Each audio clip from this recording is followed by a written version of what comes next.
The sky above them had always been beautiful. It was painted with soft colors of purple and gold during the day and filled with countless stars at night.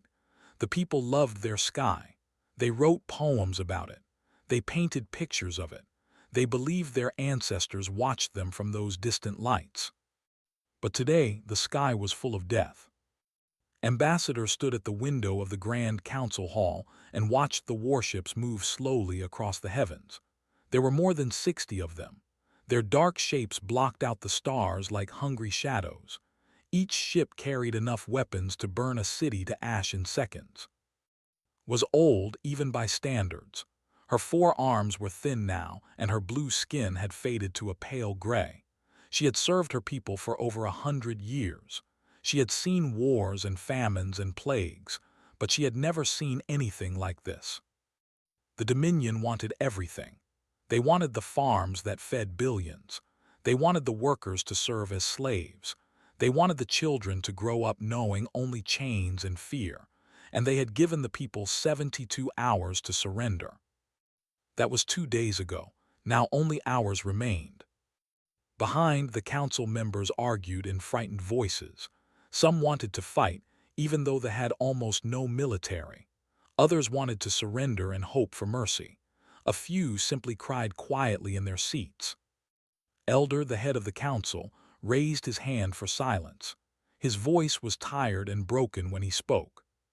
"We have sent messages to every major power in the galaxy," he said. "The Assembly says they cannot help. The Federation says it is not their concern. The Gilded Consortium offered to buy our art collections before they destroy them." He paused and closed his eyes. "No one is coming." The room fell silent, could hear someone crying softly in the back. She turned away from the window and walked slowly to the center of the room. Her old bones ached, but her mind was clear. She remembered something from long ago, a memory that had stayed with her for 30 years. "There is one more option," she said. The council members looked at her with confusion. 30 years ago," continued, "a small ship crashed on our northern continent. The crew was injured and stranded. They were from a world called Earth." Elder shook his head. "Earth, that primitive world near the edge of the galaxy. They barely have faster-than-light travel. What could they possibly do against the—" "I do not know," admitted. "But I remember their captain. His name was One. We helped his crew. We gave them food and medicine. We repaired their ship." She paused. "Before he left, Captain One gave me a communication device. He said that if we ever needed help, we should use it. He promised that Earth would remember our kindness." Several council members laughed bitterly. "A promise from a primitive species 30 years ago," one of them said. "That is your great plan." "Do you have a better one?" asked quietly. The room went silent again. Elder stared at her for a long moment. Then he nodded slowly. "Do it," he said. "What do we have to lose?" Walked to her private office. Her hands trembled as she opened an old wooden box that she had kept hidden for 3 decades. Inside was a small metal device, no bigger than her palm. It was human technology, simple and sturdy. She pressed the activation button. A light turned green. She spoke into the device, her voice steady despite her fear. "This is Ambassador of the people. 30 years ago, we helped a human crew that was lost and hurt. Your captain promised friendship. He promised you would remember." She took a deep breath. "The Dominion has surrounded our world. They will enslave us or kill us. We have called every great power in the galaxy and no one will help. We are alone." Her voice cracked, but she continued. "We remember your kindness, humans.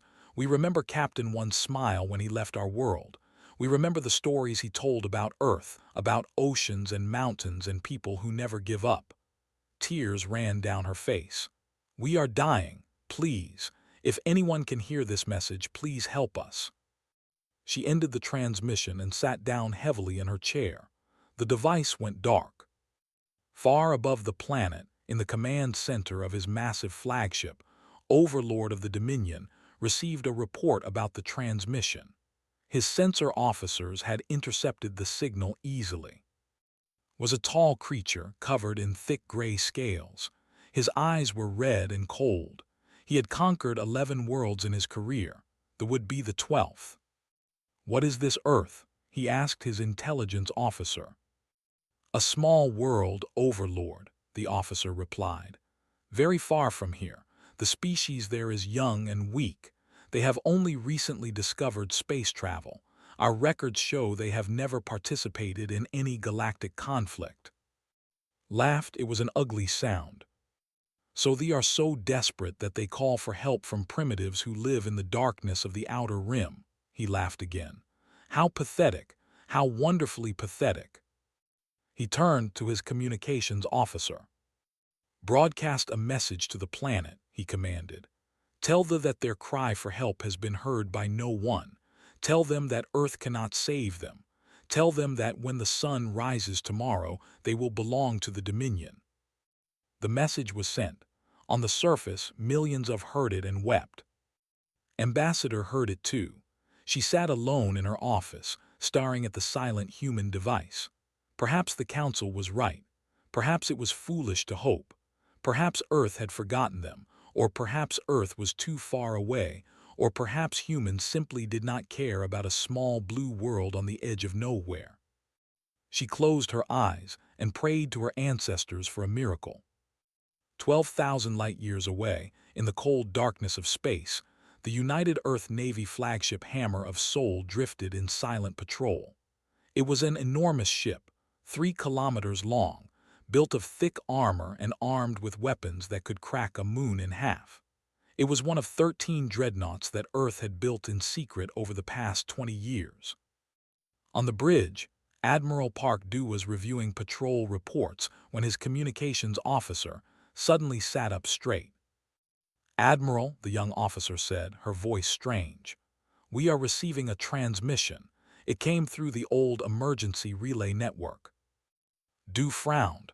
The emergency relay network had not been used in decades. "Play it," he ordered. The bridge fell silent as Ambassador's voice filled the room.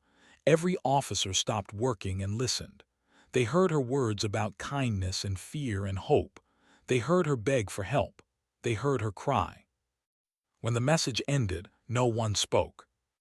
Dew stood slowly. He was a tall man with gray hair and a face lined by years of service. He had served under Captain 130 years ago when he was just a young ensign. He remembered their gentle ways and their beautiful world. He remembered the old ambassador who had given them food when they were starving. He looked around at his crew. They were all watching him, waiting. "Send this message to all dreadnoughts," he said quietly, "and prepare for hyperspace jump." His second-in-command commander stepped forward. "Admiral, we should contact Earth Command first.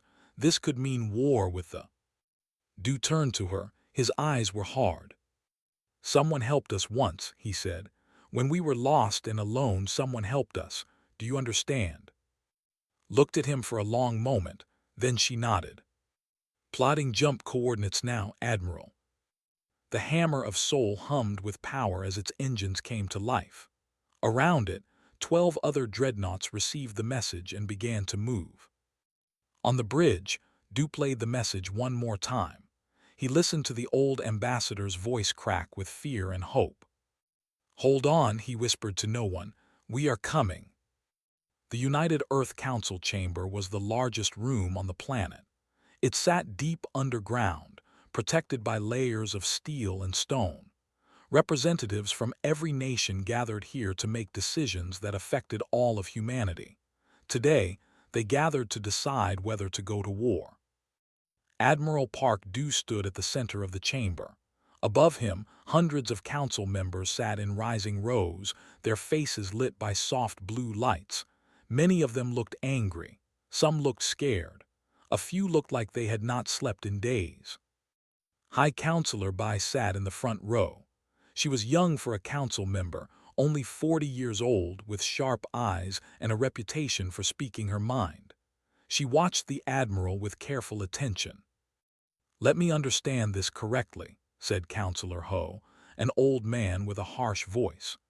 You received a distress call from an alien species that we met once, 30 years ago, and you want to send 13 of our most powerful warships halfway across the galaxy to fight the Dominion." "That is correct," Du replied calmly. The chamber erupted in noise. Council members shouted at each other. Some called the Admiral a fool. Others demanded to know who had given him authority to even consider such a mission. Ho raised his hand for silence. "The Dominion controls 40 star systems," he said. "They have hundreds of warships. They have conquered species far more advanced than the. Why should we risk our fleet, our secrets, our safety for a world that means nothing to us?" Du took a deep breath. "30 years ago," he began, "I was a young ensign aboard the exploration vessel Morning Star. Our captain was a man named One. We were mapping uncharted space when our engine failed. We crashed on an unknown planet with no way to call for help. Half our crew was injured. We had no food. We thought we would die there." The chamber was quiet now. Everyone was listening. "The people of that planet found us," Du continued. "They were called they had never seen humans before. They could have feared us or attacked us or simply left us to die. But they did none of those things. They carried our wounded to their hospitals. They shared their food with us, even though they did not have much. They worked for months to help us repair our ship." He paused and looked around the chamber. "When we finally left, Captain One asked what we owed them. Do you know what they said? They said kindness does not create debt. They said helping others is simply what good people do." Counselor Ho made an impatient sound. "That is a very touching story, Admiral, but it does not change the facts. They are powerful. We are not ready for a war with them." "We may never be ready," Du admitted. "But they will be dead in hours. Every minute we spend talking is a minute they spend dying." Counselor Bai stood up. Her voice was clear and strong. "May I speak?" The chamber fell silent. Bai walked down to stand beside the Admiral. "I have read Captain One's original report," she said. "I have studied the people. They are farmers and artists and philosophers. They have no army. They have no weapons. They are completely defenseless against the." She looked up at the council. "I understand the fear in this room. I share it. But I must ask all of you a question. What is the point of building the most powerful warships in the galaxy if we never use them to protect the innocent? What is the point of being strong if we only use that strength to protect ourselves?" Ho shook his head. "You speak like a child, Counselor. The galaxy is not a kind place. Every species fights for survival. We cannot save everyone." "Perhaps not," Bai agreed.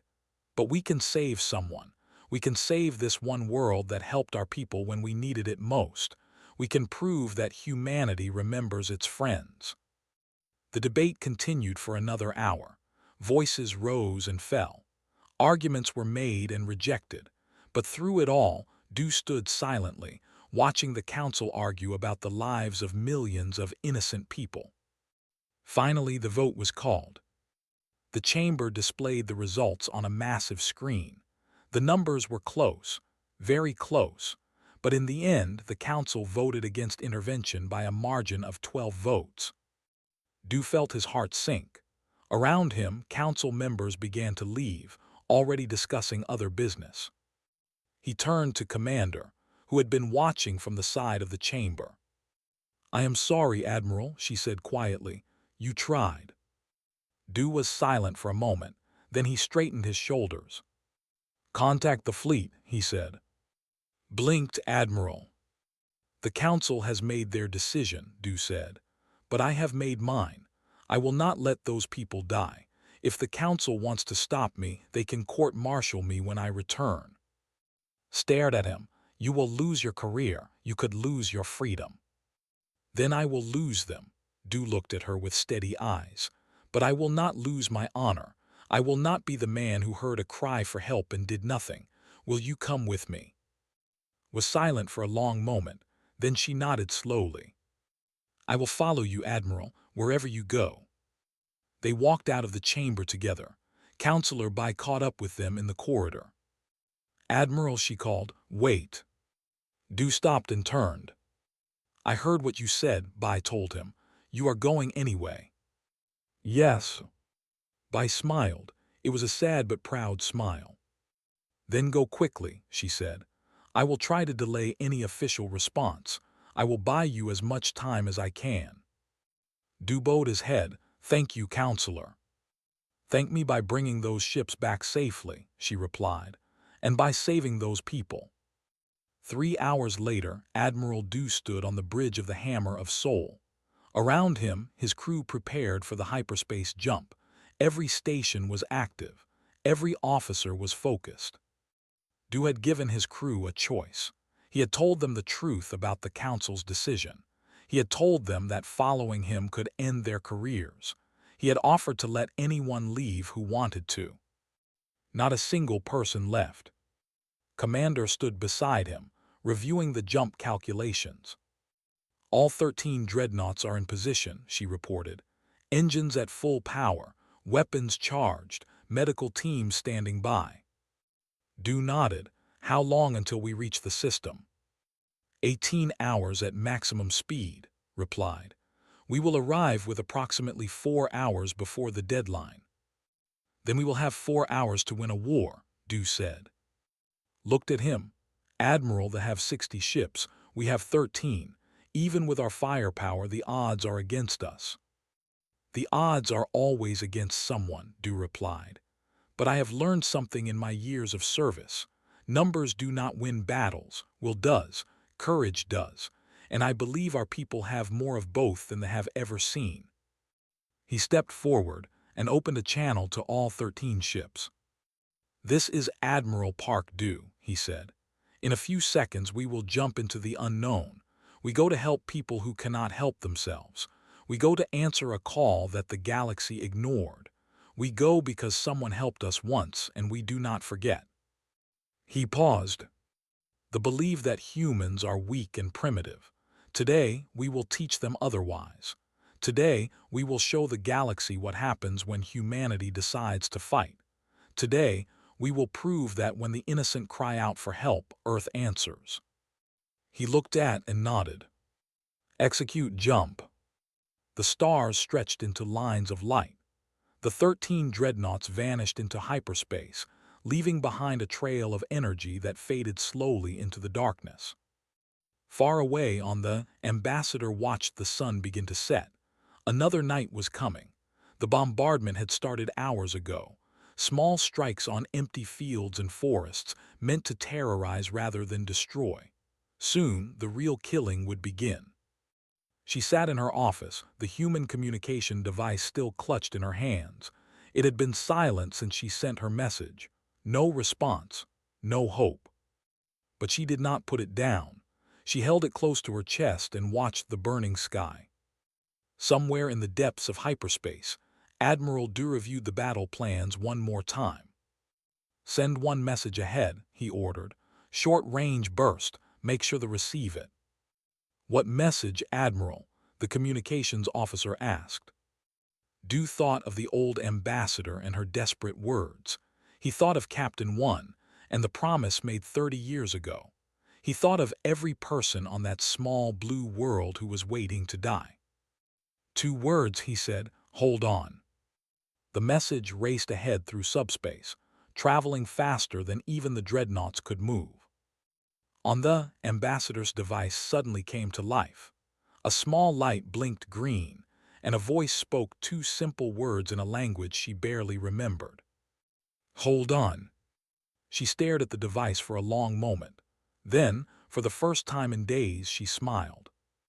The humans were coming. Overlord stood on the bridge of his flagship, the Eternal Conquest, and watched the world turn slowly beneath him. It was a beautiful planet, he admitted to himself. Blue oceans, green forests, golden fields that stretched to the horizon. It would make a fine addition to his empire. His fleet surrounded the planet like a net of iron. 62 warships, each one crewed by warriors who had never known defeat. In a few hours the deadline would pass. Then the real work would begin. The burning, the conquest, the enslavement. had done this many times before. He knew exactly how it would go. First, the cities would be destroyed from orbit. Then the survivors would be rounded up and sorted. The strong would become workers. The weak would become examples. The leaders would become memories. He was thinking about where to build his first garrison when his sensor officer suddenly made a strange sound. "Overlord," the officer said, "I am detecting unusual energy readings." Frowned, "What kind of readings?" "Hyperspace signatures, multiple large signatures. They are appearing at the edge of the system." Walked over to the sensor station. "Show me." The display flickered and revealed a cluster of energy patterns. They were big, very big, and there were 13 of them. "What fleet is that?" demanded, The sensor officer worked frantically at his console. His scales had turned pale. "Unknown configuration, Overlord. I have never seen ships like this. They do not match any known species in our database." Before could respond, the hyperspace signatures resolved into physical shapes. The new ships emerged from the light like monsters from a nightmare. They were enormous, at least 3 kilometers long each. Their hulls were thick and angular, covered with weapons that did not recognize. They moved in perfect formation, spreading out to face the fleet. "What are those?" whispered. A communication signal came through. The officer looked at him nervously. "They are broadcasting on all channels, Overlord." "Let me hear it." A human voice filled the bridge. It was calm and steady, speaking the common galactic language. "This is Admiral Park Dew of the United Earth Navy. The people are under our protection. You have one chance to withdraw your fleet and leave this system. If you refuse, we will remove you by force." The bridge was silent, stared at the display, at the massive ships that had appeared from nowhere. "Earth," he finally said, "those primitives, impossible." "The ships are real, Overlord," the sensor officer said, "and their weapons are powering up." Felt something he had not felt in many years. Fear. But he crushed it down quickly. He was an Overlord. He had conquered 11 worlds. He would not run from a species that his intelligence reports called primitive. "How many ships do they have?" he asked. 13, Overlord. Laughed, though it sounded hollow even to his own ears. 13 against 62. They are brave, I will give them that, but bravery does not win battles. He straightened his shoulders and spoke loudly so that his entire bridge crew could hear. "All ships, engage the enemy. Show these humans what happens when they interfere with the Dominion." The battle began. On the bridge of the Hammer of Soul, Admiral Dew watched the fleet begin to move. "They are engaging," Commander reported. 40-plus ships moving to intercept. The rest are holding position around the planet. Dew nodded. "Then we know where to hit them first. Signal all ships. Execute attack pattern 7. Target their forward element." Lieutenant Sung, the weapons officer, was already working at his console. He was a young man with quick hands and sharp eyes. His fingers danced across the controls as he coordinated the targeting data between all 13 dreadnoughts. "Weapons locked," he reported, "and missiles ready. Fire." The Earth dreadnoughts opened fire simultaneously. Rounds, each one the size of a small vehicle, shot across space at incredible speed. They struck the leading ships with devastating force. Shields collapsed. Armor crumpled. 3 cruisers exploded in the first 10 seconds. The returned fire. Energy beams and plasma bolts hammered against the human ships, but the dreadnoughts had been built to survive exactly this kind of punishment. Their armor was thick and layered. Their shields were powerful and redundant. The Hammer of Soul shook with impacts, but it kept moving forward. "Minor damage to forward sections," reported. "All systems operational." "Continue firing," Dew ordered. "Press the attack." The battle became chaos. Ships maneuvered and fired in all directions. Explosions lit up the darkness of space. They had numbers on their side, but the humans had power and determination. Lieutenant Sung worked without pause, selecting targets and coordinating fire. His hands moved faster than thought. Every few seconds, another ship lost its shields or its engines or its life. "Target that battleship," Du said, pointing at a large vessel that was trying to organize a counterattack. Sung locked on and fired. The round punched through the battleship's shields and tore through its midsection. The ship broke in half and drifted away, dark and silent. On the surface of the world, millions of people watched the sky. Ambassador stood in the central plaza of the capital city, surrounded by frightened citizens. The bombardment had stopped when the battle began. Now, the sky was filled with flashes of light and distant explosions. A young child tugged at her robe. "Ambassador," the child asked, "what are those new ships, the ones that appeared?" Looked up at the sky. She could see the shapes of the human dreadnoughts moving against the stars. They were so different from the angular vessels. They looked strong. They looked determined. "Friends," she whispered, "old friends who came a very long way." The child's eyes went wide. "Will they save us?"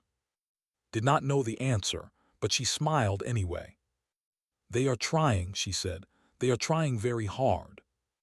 In space, the battle continued. They were losing ships faster than they could replace them, but they still had numbers and they were adapting to human tactics. Overlord watched from his flagship as another of his cruisers exploded. His fleet had lost 15 ships already. The humans had lost none. His fear was growing, but so was his anger. "These primitives think they can defeat he growled. "I will show them what we do to those who challenge us." He studied the tactical display. The human ships were powerful, but there were only 13 of them. And behind them, unprotected, was the planet they had come to save. A terrible idea formed in his mind. "Signal the reserve fleet," he ordered. "Tell them to hold position and keep the humans busy. I am taking the flagship and the assault wing directly to the planet." His tactical officer looked surprised. "You are going to attack the surface, Overlord?" "Yes. If I cannot defeat these humans in space, I will destroy what they came to protect. Let them watch the cities burn. Let them know that their bravery was meaningless." The Eternal Conquest turned away from the main battle. 20 ships followed it, moving at maximum speed toward the planet. On the Hammer of Soul, Commander saw the movement. "Admiral, the enemy flagship is breaking formation. It is heading directly for the planet with a strike force." Du's face went pale. "How many ships?" 21, including their flagship. "They will reach orbital bombardment range in 8 minutes." Du looked at the tactical display. His fleet was still engaged with the remaining ships. If he turned to chase the flagship, he would expose his ships to attack from behind. If he did not, they would die anyway. "All ships," he ordered, "continue engaging the main force. Hammer of Soul will pursue the flagship." Shook her head. "We cannot stop 21 ships alone, Admiral." "We do not have to stop them all," Du replied. "We just have to stop him." The Hammer of Soul broke away from the formation and accelerated toward the planet. Behind it, the other 12 dreadnoughts continued to tear apart the fleet. Sung kept his eyes on his console. "We are gaining on them, Admiral, but we will not catch the flagship before it reaches the planet." Du clenched his fists. "Someone will." He opened a channel to the fleet. "This is Admiral Park. The enemy flagship is attempting to attack the planet. I need any ship that can intercept. The lives of millions depend on it." The channel was silent for a moment. Then a voice came through. "Hammer of Soul, this is Captain Sung Ho of the Shield. We are closer to the planet. We can intercept." Check the display. The Shield took heavy damage in the initial engagement. Their engines are operating at 50%. Their weapons are nearly depleted. Du felt his heart grow heavy. He knew what Sung Ho was thinking. He knew what the captain was prepared to do. "Sung Ho," he said quietly, "you cannot win that fight." I know, Sung-ho replied. His voice was calm, but I can stop them. The channel went silent. On the bridge of the shield, Captain Sung-ho looked at his crew. They were tired and injured. Their ship was barely holding together, but they were still alive and they could still fight. Abandon ship, he ordered. All hands to escape pods. His first officer stared at him. Captain, what are you going to do? Sung-ho smiled sadly. Something good. The crew hesitated, but they obeyed. One by one, they moved to the escape pods. Some of them saluted the captain before they left. Some of them cried. When the bridge was empty, Sung-ho sat down in the command chair. He looked at the display, at the enemy flagship racing toward the planet. He looked at the beautiful blue world that strangers had come to save. Someone helped us once, he said quietly. Now we help them. He pushed the engines to maximum power. The shield screamed forward through space, trailing fire and smoke. On the Eternal Conquest, saw the damaged human ship approaching. What is that fool doing? He demanded. His tactical officer checked the readings. Then his scales turned white. Overlord, that ship is on a collision course. It is going to ram us. His eyes went wide. Fire everything, destroy it. The ships opened fire. Weapons hammered into the shield from every direction. The ship's shields failed. Its armor melted. Explosions tore through its hull. But it did not stop. Captain Sung-ho held the controls steady as his ship died around him. Fires burned on every deck. The hull was breaking apart. He could see the enemy flagship growing larger in the...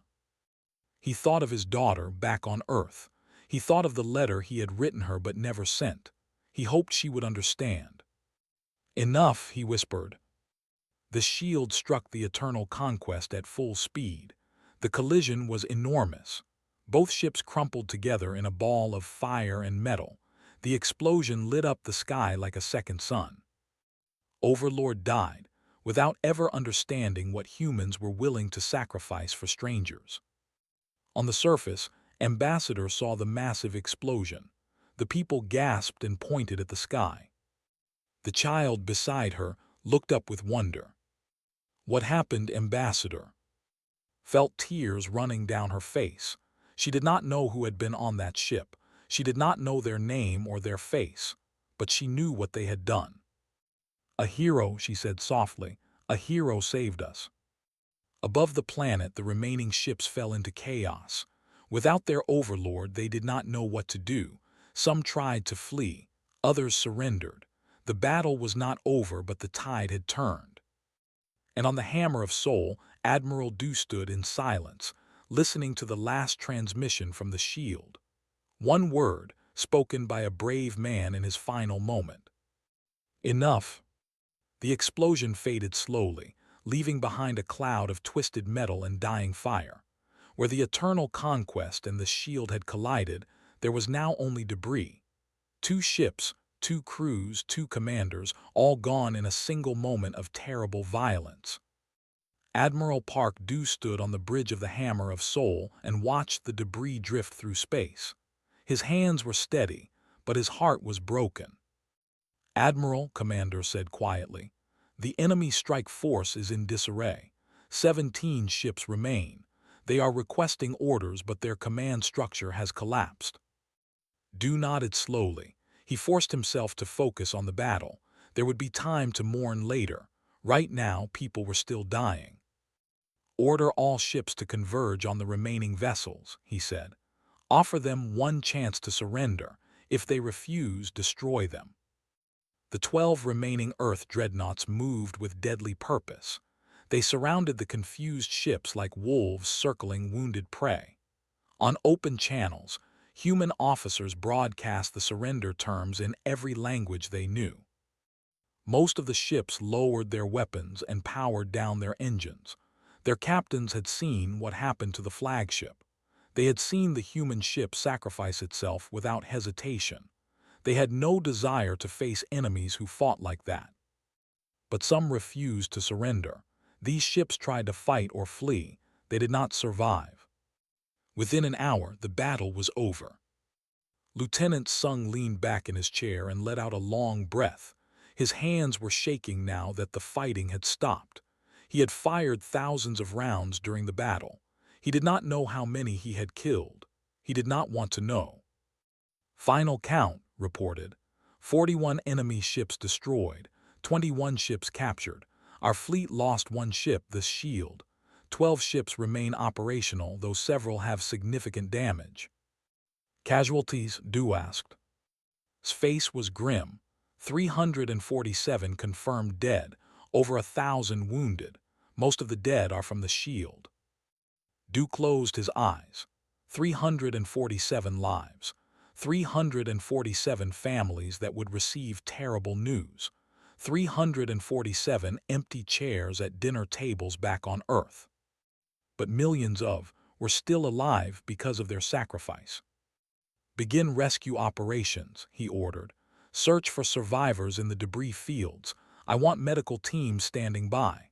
And, yes, Admiral. Search for survivors from both sides, human and alike. Looked surprised. The Admiral, they came here to enslave an entire world. They did, Du agreed. But their soldiers were following orders. Many of them are young, just like our people. They deserve a chance to live. He paused. We came here to save lives, not to prove how many we could take. Nodded slowly. I understand, Admiral. The rescue operations began. Earth shuttles flew through the debris fields, searching for escape pods and life signs. Medical teams worked frantically to save the wounded. The Dreadnoughts opened their hangar bays to receive survivors from both sides. Medical officer Mi Young ran from patient to patient without rest. Her surgical bay was full of wounded humans and lying side by side. She treated them all the same, stitching wounds and setting bones and whispering words of comfort. A young soldier grabbed her arm as she passed. His leg was badly broken, and fear filled his red eyes. Why are you helping me? He asked in broken common tongue. We were your enemies, we tried to kill you. Mi Young looked at him for a long moment. Then she smiled gently. You are not my enemy anymore, she said. You are just someone who is hurt and needs help. That is all that matters.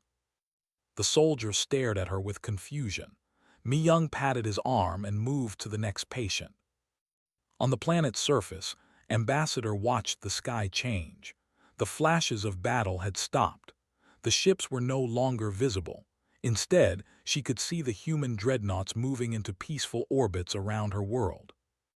The people of the capital city gathered in the streets and plazas. They looked up at the sky with wonder and relief and tears. Many of them fell to their knees and offered prayers of thanks to their ancestors.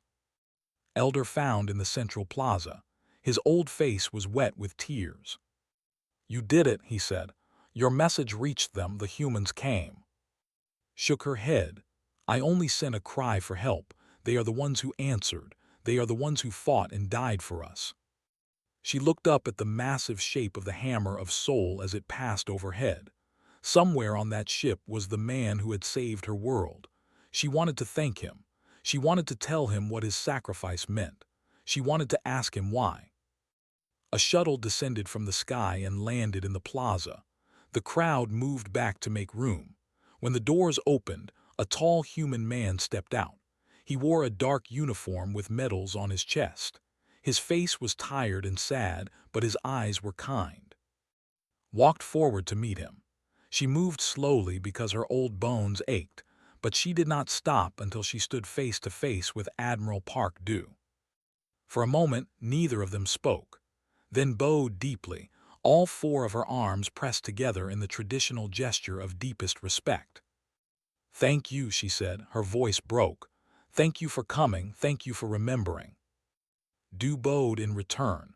You helped us once, Ambassador. We do not forget those who show us kindness. Looked at him more closely. There was something familiar about his face. Have we met before? She asked. Du smiled sadly. Many years ago when I was young, I served on the ship that crashed on your world. Captain 1 was my commander. You probably do not remember me. I was just a young ensign who did not speak much. His eyes went wide. The quiet one, the boy who always looked at the stars. Yes, Du said, that was me. Felt tears flowing down her face again. The young boy who had watched the stars had grown up to become the man who brought the stars to save her people. Captain One would be proud of you, she said. Du's face tightened with emotion. I hope so.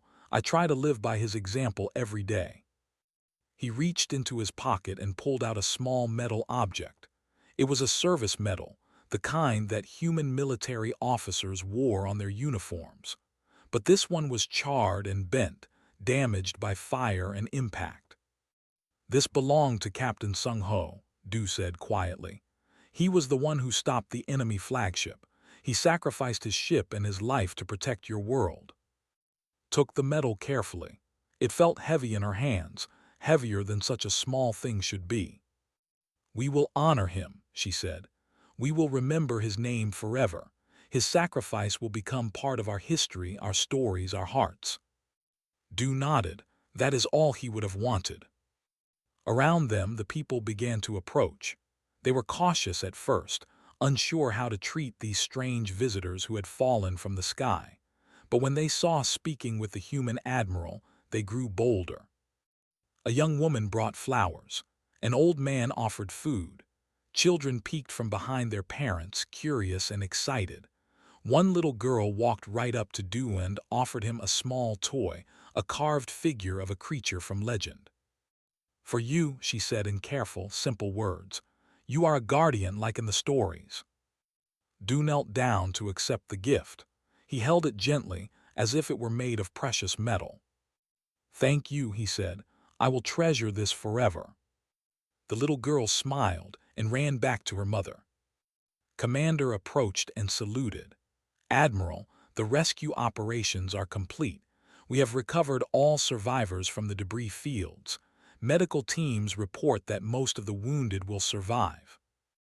Including the... Yes, sir. Including the medical officer Mi Young has done incredible work. Du stood up. Good. Begin coordinating with the authorities for long-term assistance. We will need to help them rebuild what they destroyed. Touched his arm. Admiral, you have already done so much. You saved our world. You do not owe us anything more. Du looked at her with gentle eyes. Ambassador, 30 years ago, you did not owe us anything either, but you helped us anyway. That is what good people do, remember. Had no words, she simply smiled through her tears. As the sun set over the capital, humans worked together to help the wounded and comfort the frightened. Soldiers who had been fighting for their lives hours ago now shared food and water with grateful civilians. Children who had been hiding from bombs now played games with strangers from across the galaxy. Admiral Du walked through the crowds, accepting thanks and giving comfort wherever he could. But inside, a part of him remained on the shield, in the command chair where Captain Sung Ho had spent his final moments. He found a quiet corner and pulled out a small data pad. On it was a file that Sung Ho's crew had recovered from his quarters before they abandoned ship. It was a letter, never sent, addressed to his daughter. Du read it one more time. My dear, the letter began. If you are reading this, then something has happened to me. I want you to know that whatever I did because it was right. Your grandfather always told me that the measure of a person is not what they do when things are easy, but what they do when things are hard. Someone helped us once, a long time ago when we were lost and alone, and ever since then I have tried to be the one who helps next. I hope you understand. I hope you can forgive me. And I hope someday you will be the one who helps someone too. With all my love, your father. Du closed the file and looked up at the alien stars. I will make sure she gets this, he whispered. I promise. Above him, the Dreadnoughts maintained their watch over the world. Below him, two species began the long process of becoming friends. And somewhere in the debris field, escape pods drifted peacefully, carrying survivors toward rescue ships where human medics waited with open arms and gentle hands. The battle was over, the healing had begun. 1 week had passed since the battle. The scars were still fresh, but hope had begun to bloom across In the capital city, workers repaired buildings that had been damaged by bombardment. Gardens that had been burned were being replanted. Children who had hidden in shelters now played in the streets again, their laughter echoing between the ancient stone walls. A memorial had been built in the central plaza. It was a simple structure, a tall pillar of white stone surrounded by flowers. Carved into the stone were names, both and human, of everyone who had died in the battle. At the top of the list, in letters of gold, was the name of Captain Sung-ho. Admiral Park Do stood before the memorial as the sun rose over the city. He was alone, as he had been every morning since the ceremony. He came here to remember. He came here to think. He came here to find peace. Ambassador found him there, standing in silence with his head bowed. "You come here every day," she said softly. Do nodded. "I feel like I owe them something, all of them." "You saved millions of lives," replied. "Is that not enough?" "Is it ever enough?" Du asked. "For every person we saved, someone else died. For every victory, there is a cost. I wonder sometimes if the cost is too high." Stood beside him and looked at the names carved in stone. "When I was young," she said, "my grandmother told me a story. She said that every act of kindness creates a ripple. The ripple spreads across the water, touching shores that we cannot see. We never know how far our kindness will travel. We never know how many lives it will change." She turned to look at Du. 30 years ago, we helped a few stranded humans. We did not think it was anything special. We did not expect anything in return. But that small kindness created a ripple that traveled across the stars. And when we needed help, that ripple came back to us. Du considered her words. He thought about Captain One and the promise he had made so long ago. He thought about Captain Sung-ho and the letter to his daughter. He thought about all the small choices that had led to this moment. "I hope you are right," he said. "I hope the ripples keep spreading." "They will," said with certainty. "Because of what you did here, others will be inspired. Other species will see that humans answer calls for help. Other worlds will know that they are not alone. The ripples will spread far beyond anything we can imagine." A shuttle descended from the sky and landed near the plaza.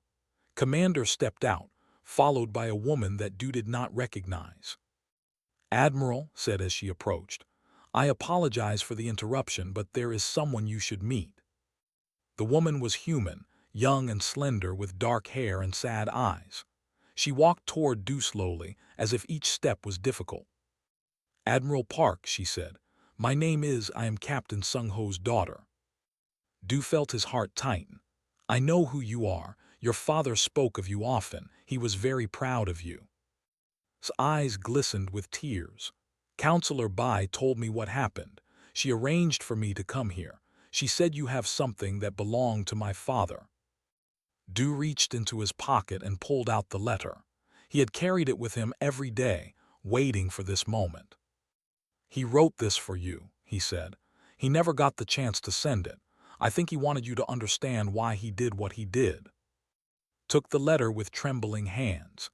She read it slowly, her tears falling onto the paper. When she finished, she looked up at the memorial and found her father's name among the gold letters. "He always said that helping others was the only thing that mattered," she whispered. "He always said that being strong meant nothing if you only used your strength for yourself." She turned to Du. "Thank you for bringing this to me, and thank you for giving his sacrifice meaning." Du bowed his head. He gave it meaning himself. I only followed where he led. Ambassador approached and offered a gentle embrace. The young woman accepted it, crying quietly against the old ambassador's shoulder. "Your father saved my world," said. "We will never forget him. For as long as they exist, his name will be spoken with honor and gratitude." Later that day, a formal ceremony was held in the Grand Council Hall. Representatives from every province gathered to honor their human allies. The hall was decorated with flowers and banners.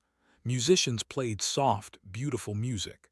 Children sang songs of friendship and hope. Counselor Bai had arrived from Earth to represent humanity.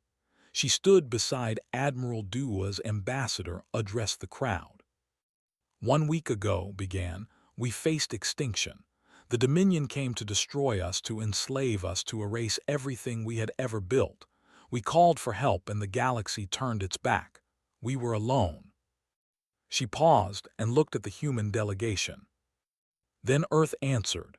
Humans, a species we barely knew, traveled across the stars to save us. They fought for us. They died for us. They proved that kindness is never forgotten, that friendship is stronger than distance, that the bonds we make with others can last across decades and light years.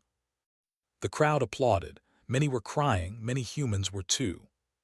Bai stepped forward to speak. On behalf of the people of Earth, I want to make a promise to thee and to every other species listening to this broadcast. Humanity will not seek conquest. We will not build an empire. We will not use our strength to dominate others. She looked directly into the cameras that were broadcasting to dozens of worlds. But we will answer when the helpless call. We will protect those who cannot protect themselves. We will stand with anyone who faces destruction and despair. This is our promise. This is our purpose. This is who we choose to be. The applause was thunderous. The message spread across the galaxy at the speed of light. Lieutenant Sung and Medical Officer Mi Young walked through the recovering city after the ceremony. They watched children playing with human soldiers. They saw families sharing meals with strangers. They felt the warmth of a world that had been saved. Do you think anything will really change? Sung asked. The galaxy is still full of empires and wars and cruelty. Mi Young smiled. Maybe, maybe not, but I know one thing has changed.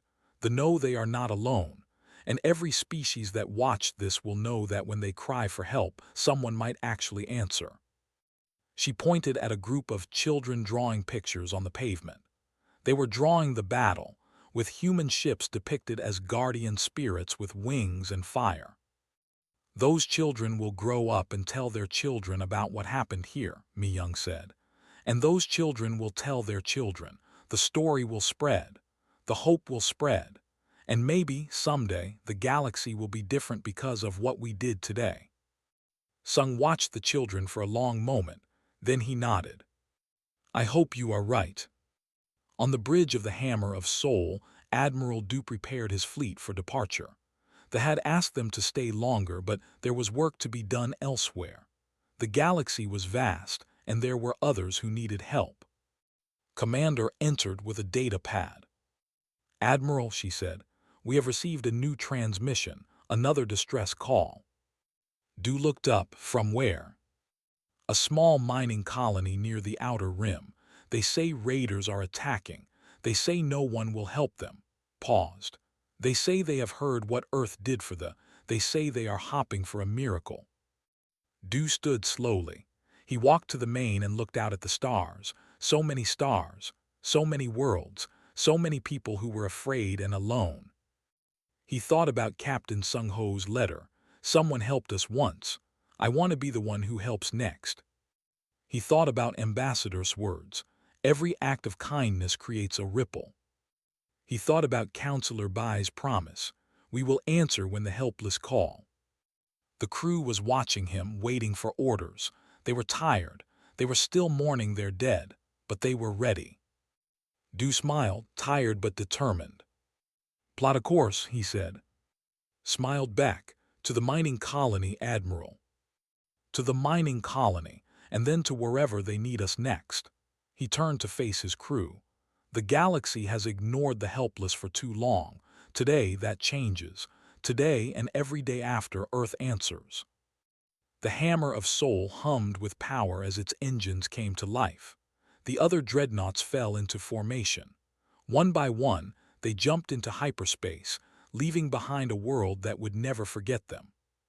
On the surface, Ambassador watched the ships disappear into the stars. Beside her, held her father's medal tightly in her hand. Where are they going? Asked. To help someone else, replied, to create more ripples. Was quiet for a moment, then she straightened her shoulders. I want to join them, she said. I want to be like my father. I want to be the one who helps. Looked at the young woman with surprise and respect. Then go, she said. Spread the ripples, make your father proud. Smiled through her tears. She looked up at the stars where the human fleet had vanished. I will, she promised, I will. And across the galaxy, in 100 different languages, the story of the rescue was being told. The story of humans who came when no one else would. The story of Captain Sung Ho and his last word. The story of kindness returned across 30 years and 12,000 light years. The ripples were spreading. The galaxy would never be the same.